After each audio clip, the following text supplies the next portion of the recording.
오늘부터 함께 묵상할 예레미야가 3장은 22자의 히브리어 알파벳이 3절 첫 머리에 반복돼서 총 66절로 이루어져 있습니다.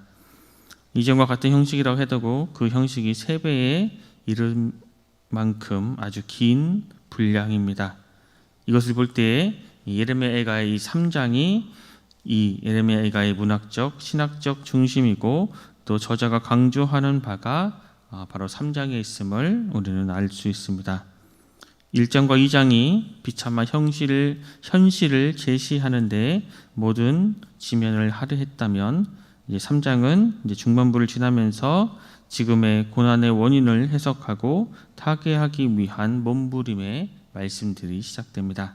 본문 1절 말씀을 제가 읽겠습니다. 여호와의 분노의 매로 말미암아 고난당한 자는 나로다. 1절에 고난당한 자는 나로다 라는 이 말을 직역하면 나는 고난당한 남자다 입니다.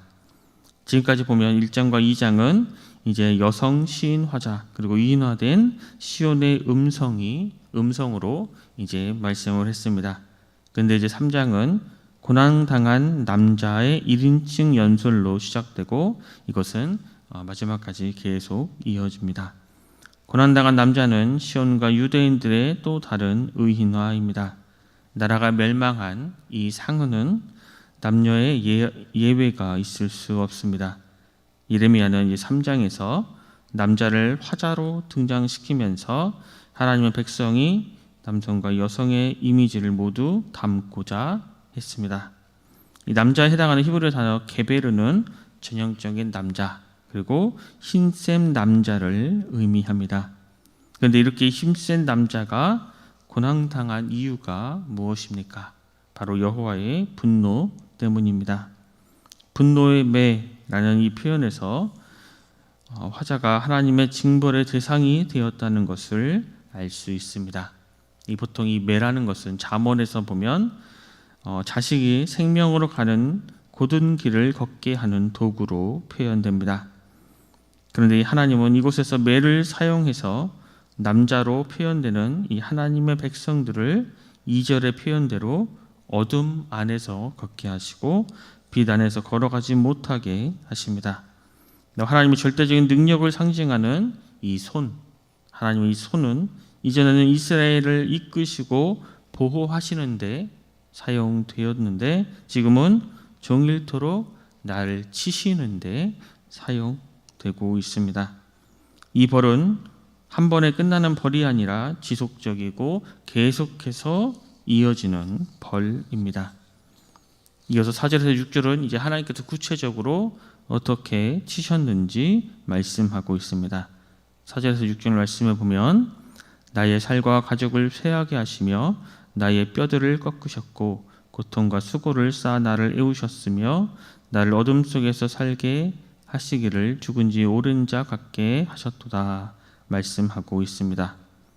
4절에 보면 겉으로 드러난 살과 가죽을 쇠하게 하시고 내면의 뼈들을 꺾으심으로 그 고난이 전 종제에게 아주 큰 충격을 주었음을 말씀합니다. 5절에는 구체적으로 성벽을 무너뜨리듯 고통과 수고를 쌓아 포위하셨다라고 말하고 있습니다. 이런 하나님의 치심으로 6절 표현대로 예루살렘 주민들은 시신처럼 어둠 속에 살고 있습니다. 감옥에 갇힌 것처럼 어디에도 갈 수 없는 그러한 몸이 되었고 하나님의 도우심을 간구해 보아도 8절에 보면 하나님은 그 기도를 물리치십니다. 하나님의 백성은 힘써 기도하지만 하나님께서 그 기도를 차단하시는데 이스라엘 역사상 단 한 번도 보인 적이 없는 아주 낯선 풍경입니다. 이뿐만이 아닙니다. 9절 말씀에 보면 다듬은 돌을 쌓아 내 길들을 막으사 내 길들을 굽게 하셨도다 말씀하고 있습니다.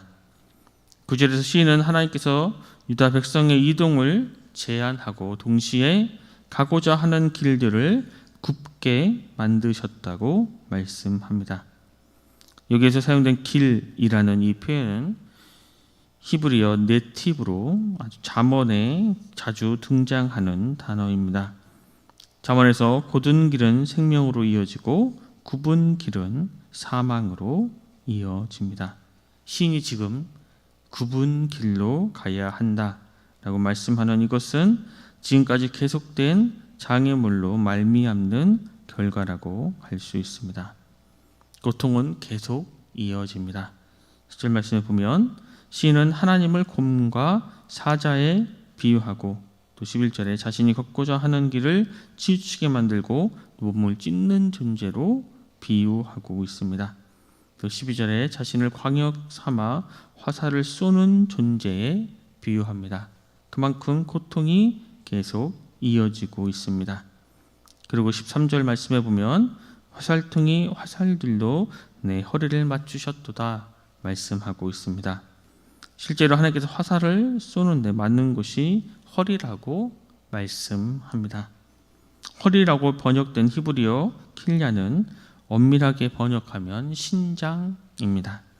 이스라엘 사람들은 이 신장을 사람의 기쁨과 슬픔에 거처이고 특별히 영혼이 있다고 여겨졌습니다.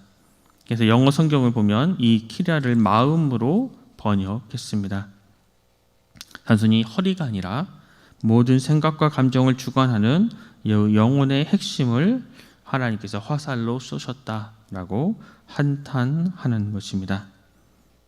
이상 23절까지 살펴본 이 내용의 주된 이미지는 바로 목자와 양에 대한 이미지입니다. 선한 목자는 지팡이로 양을 목초지와 물가로 인도하여 맹수들로부터 양들을 지킵니다. 그러나 본문에서의 하나님은 더 이상 선한 목자가 아니십니다. 그분은 지팡이로 양을 치고 어둡고 무서운 곳으로 양을 몰아가시고 하나님이 친히 사자와 곰과 같은 맹수가 되어 양들을 괴롭히고 있습니다.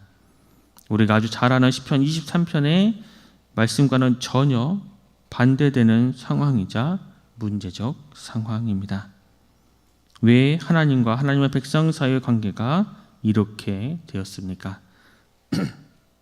마지막으로 17절, 18절 말씀을 제가 읽겠습니다. 주께서 내 심령이 평강에서 멀리 떠나게 하시니 내가 복을 내어 버렸으며 스스로 이르기를 나의 힘과 여호와께 대한 내 소망이 끊어졌다 하였도다.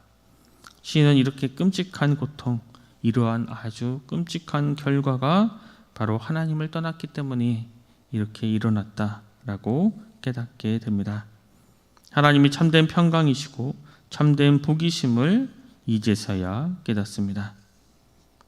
유다는 하나님을 떠난 자신의 죄 때문에 자기의 백성에게 보여주셨던 오래 참으심을 바탕으로 한 그러한 사랑을 박탈당하고 말았습니다. 이제 하나님과의 관계가 끊어졌으므로 다시 하나님과 좋은 관계로 복원되기를 바라는 그러한 소망도 끊어져 버렸습니다.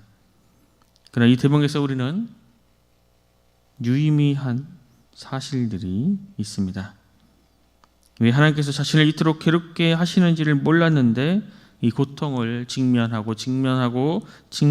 보니까 내 스스로가 하나님과 멀어져 있었고 복을 내어 버렸다는 것을 알게 된 것입니다. 곧 현재 내가 고난을 당한 이유, 현재 상황에 대해 해석하는 눈이 열린 것입니다.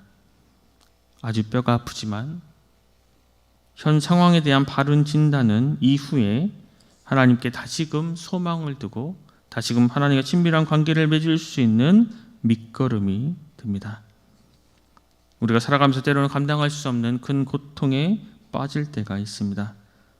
혼자서는 도저히 감당할 수 없는 극심한 비탄에 빠져 시리에 빠질 때도 있습니다. 살 소망마다 끊어지고 생의 의지를 잃어버리고 울 힘조차 없는 그런 상태가 될 때도 있습니다. 그런데 그럴 때 섣불리 그 고통에서 헤어나와 아무 일도 없었다는 듯이 살아가려는 시도는 결코 좋은 시도가 아닙니다. 그 고통의 직면에서 아파해야 할 것들을 아파하고 되돌아볼 것은 충분한 시간을 가지고 되돌아보아야 합니다. 그래야 오늘 본문처럼 나에게 일어난 일을 객관적으로 해석할 수 있고 그러므로 다시금 하나님과의 소망을 두고 하나님과 더욱 친밀히 이어질 수 있습니다. 또 하나 우리가 생각해 볼 수 있는 것은 하나님에 대한 통찰은 하나님은 사랑을 바탕으로 우리를 향해 사랑하시고 우리를 오래 참으시지만 그가 하신 말씀은 꼭 이루어진다는 사실입니다. 힘이 없고 능력이 없고 결단력이 없어서 그의 말씀을 실행하시지 않는 것이 아니라 바로 우리를 너무나 사랑하셔서 오래 참으시는 것뿐이다 라는 것을 우리는 기억해야 합니다.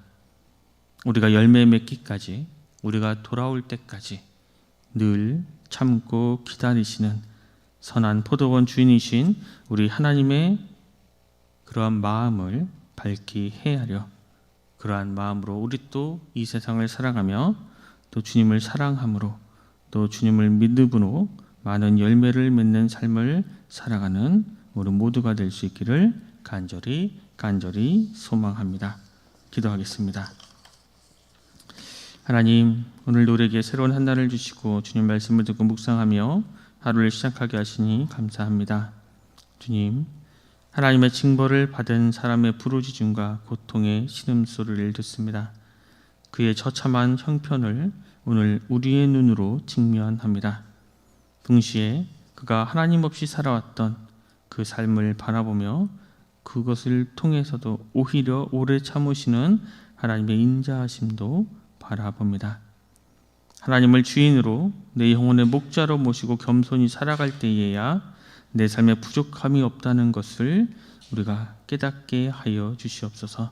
하나님을 등지고 말씀을 외면하고 살아갈 때에 사랑으로 주시는 엄하신 징계의 무서움을 또 오늘 말씀을 통해서 깨닫고 다시금 하나님의 뜻에 따라 생명의 열매, 진리의 열매를 맺는 그러한 복된 삶을 살아가게 하여 주시옵소서.